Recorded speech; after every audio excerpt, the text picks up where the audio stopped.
السلام علیکم. کیا آپ کو ہارر کہانیاں پسند ہیں؟ اگر ہاں تو آپ کو میری یہ کہانی بھوتیا حویلی کا راز ضرور سننی چاہیے، کیونکہ یہ صرف کہانی نہیں ہے، یہ اصل واقعوں پہ بنائی گئی ہے. تو اب میں اپنی کہانی شروع کرتی ہوں. اینڈ تک ضرور سنیے گا، کیونکہ اس میں اینڈ میں ایک ایسا سبق ہے جو سن کر آپ کو بہت اچھا لگے گا. سحر نام کا ایک چھوٹا سا شہر تھا جس میں ایک پرانی حویلی تھی جس کا نام تھا حویلی زہرین. ہر سال کچھ عجیب حادثات ہوتے تھے وہاں، اور لوگ کہتے تھے کہ اس حویلی میں روحوں کا بسیرا ہے. کراچی سے آئے زیان اور اس کے دو دوستوں حیدر، اریبہ اور تیمور نے مذاق میں اس حویلی میں گھسنے کا فیصلہ کیا، لیکن جانے کے بعد انہوں نے محسوس کیا کہ یہ جگہ اصل میں کسی کا انتظار کر رہی تھی. اندر اندھیرا، پرانی تصویریں، سرد ہوا اور چیزوں کی آواز نے انہیں ڈرا دیا. ایک سایہ سامنے آیا اور صرف کہا، واپس جاؤ. بیسمنٹ میں انہوں نے ایک صندوق ملا جس میں معصوم بچی نور کی ہڈیاں اور ڈائری تھی جہاں لکھا تھا اسے زرین بی بی کا شوہر نواب فہیم نے زندہ دفن کر دیا تھا. اریبہ کو پولیس فائلز میں جس میں زرین کا قتل اور اس کی بیٹی نور کا راز لکھا تھا. حویلی صرف ایک روح کا نہیں بلکہ کئی معصوم روحوں کا قید خانہ تھا. زرین بی بی کی روح سامنے آئی اور کہا کہ اگر روحوں کو آزادی چاہیے تو ایک انسان کی قربانی ضروری ہے. تیمور نے سب کے سامنے اپنی قربانی دینے کا فیصلہ کیا اور روحوں کو آزادی مل گئی. اس کی روح نے حویلی کو سکون دیا اور چیخوں کی گونج ختم ہو گئی. زیان، حیدر اور اریبہ نے پورا سچ پولیس اور میڈیا کے سامنے رکھا. حویلی کو یادگار مقام بنا دیا گیا. 1 سال بعد زیان حویلی گیا تو اس نے محسوس کیا کہ تیمور کی روح اب بھی وہاں سکون میں ہے. زیان نے اپنی زندگی روحوں کے انصاف دینے کے لیے وقف کر دی. بلاگ بنایا، لوگوں کو بتایا کہ ہر پرانی کہانی جھوٹ نہیں ہوتی. آخری رات اس نے زرین بیبی کا روشن چہرہ خواب میں دیکھا جو کہہ رہی تھی، شکریہ، تم نے روحوں کو آزادی دی، مگر تمہارا کام ابھی ختم نہیں ہوا. اس کی دیوار پر لکھا تھا، تم سچ کے رکھوالے ہو، اور یہ سبق دیا کہ جب تک روحوں کو انصاف نہیں ملتا ان کی چیخیں دنیا میں گونجتی رہتی ہیں، اور کبھی کبھی ایک قربانی 100 کی آزادی بن جاتی ہے.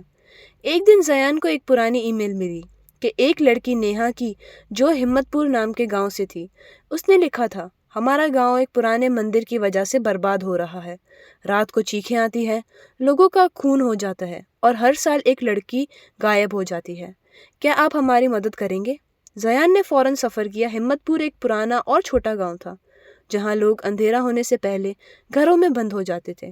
نیہا نے زیان کا انتظار کیا اور اسے بتایا کہ وہ مندر پچھلے 100 سال سے بند ہے، لیکن کچھ لوگ کہتے ہیں کہ اس میں کسی دیوی کی روح قید ہے جو جوان لڑکیوں کو اپنا نشانہ بناتی ہے.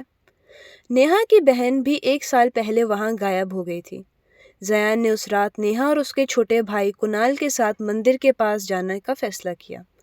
رات کے اندھیرے میں مندر کا دروازہ خود سے کھلا. اندر بہت ٹھنڈ تھی، ہوا میں کالی راکھ اڑ رہی تھی اور دیواروں پر پرانی سنسکرت میں کچھ لکھا تھا.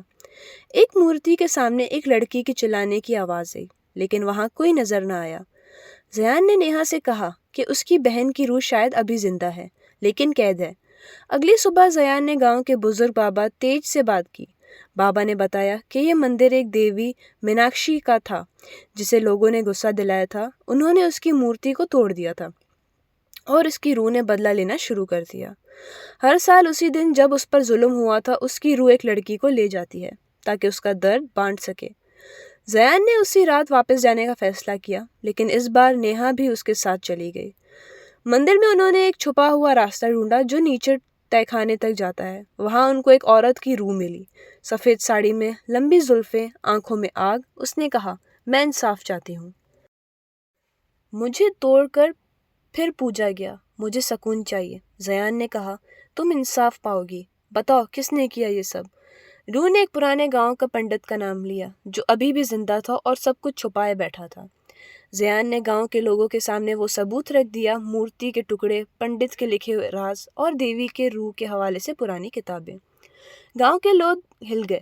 پنڈت کو پکڑ کر پولیس کے حوالے کر دیا گیا اور اس رات مندر میں روشنی ہوئی اور دیوی کی روح نے کہا، تم نے مجھے آزادی دی، لیکن یاد رکھنا ہر جگہ کوئی نہ کوئی درمند روح اپنے انصاف کے لیے چیخ رہی ہوتی ہے. زیان نے دیکھا کہ مندر کی مورتی اب روشن ہو گئی تھی اور نیہا کی بہن کی روح ہوا میں مسکرا رہی تھی۔ سب کچھ سکون میں بدل گیا۔ نیہا کے گاؤں سے لوٹنے کے بعد زیان نے سوچا کہ کچھ دن آرام کرے، لیکن ایک پرانا خط اس کی زندگی میں طوفان لے آیا۔ خط میں لکھا تھا، میں انسپیکٹر ہارون بول رہا ہوں۔ ایک جنگل میں اکثر لوگ غائب ہو جاتے ہیں۔ جب اس کا جسم ملتا ہے تو سانس بند ہوتی ہے، لیکن ان کے ہاتھوں میں ایک ہی چیز ہوتی ہے، ایک پرانی ڈائری۔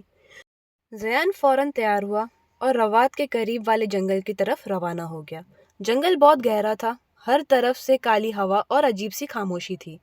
پولیس کیمپ کے پاس زیان کو ایک چھوٹی ڈائری ملی جو ایک لڑکی آمنہ کے نام سے تھی۔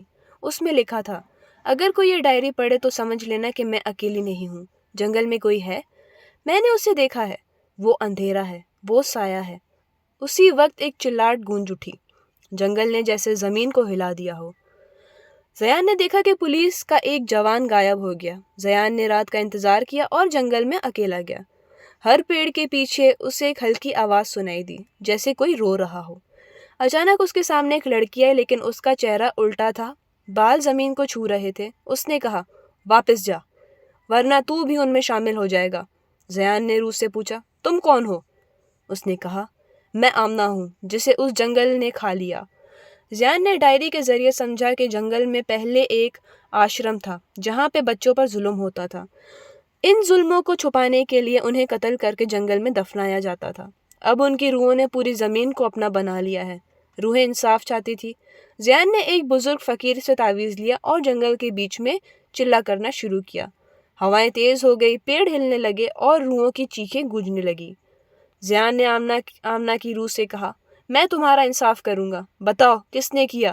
اس نے کہا، ایک آدمی کا نام ہے ڈاکٹر فائز، جو آرفنیج چلاتا تھا، لیکن اصل میں قاتل تھا۔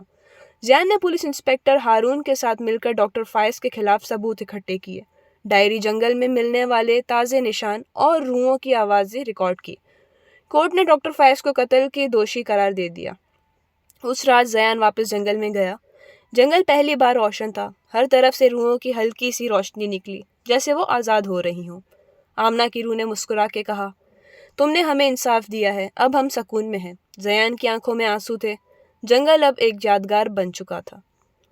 زیان گھر واپس آیا تو اسے ایک پرانی آڈیو ٹیپ ملی، اس پر لکھا تھا، جب سچ کو چھپایا جاتا ہے تو روحیں چیخ چیخ کر اس سے باہر نکلتی ہیں۔ زیان نے ٹیپ چلائی تو ایک بچی کی روتی ہوئی آواز آئی، مجھے قید کر دیا گیا ہے، اندھیرا ہے، مجھے بچا لو۔ یہ آواز کسی پرانے اسکول سے آئی تھی جو 1985 میں بند ہو چکا تھا، نور پبلک اسکول۔ زیان نے وہاں جانے کا فیصلہ کیا۔ اسکول پرانا اور جنگل میں چھپا ہوا تھا، دیواروں پر خون سے لکھا ہوا تھا، ہر سال ایک قربانی۔ اسکول کے اندر اسے بھوتوں کی پرچھائیاں نظر آئی۔ لائبریری میں ایک پرانی کتاب ملی جس میں لکھا تھا کہ اس اسکول میں کسی وقت بچوں پر بلیک میجک کا تجربہ کیا جاتا تھا۔ زیان نے پتہ لگایا کہ ہیڈ مسٹریس میڈم شائستہ نے اپنی جوانی اور طاقت برقرار رکھنے کے لیے 9 بچوں کی قربانی دی تھی اور ان کی روحوں کو اسکول میں قید کر دیا تھا۔ زیان نے ایک ایک کر کے ان بچوں کے نام ڈھونڈے، ان کے گھر والوں سے ملا اور ان کی یادگار تصویروں کو لے جا کر اسکول میں رکھا۔ اس نے ہر بچے کی تصویر کے سامنے دیا جلایا اور کہا، میں تمہارا بھائی ہوں، تم اب آزاد ہو۔ رات کے 12 بجے اسکول میں طوفان اٹھا، پوری بلڈنگ ہلنے لگی۔ میڈم شائستہ کی روح آئی اور چیخ کر بولی، یہ میری دنیا ہے، تم سب کو یہاں سے نہیں جانے دوں گی۔ مگر بچوں کی روحوں نے اسے گھیر لیا اور کہا، اب ہم تم سے نہیں ڈرتے۔ شائستہ کی روح جل گئی اور اسکول میں روشنی پھیل گئی۔ اگلے دن لوگ وہاں گئے تو پہلی بار وہ اسکول روشن تھا اور ایک دیوار پر لکھا تھا، زیان بھائی شکریہ۔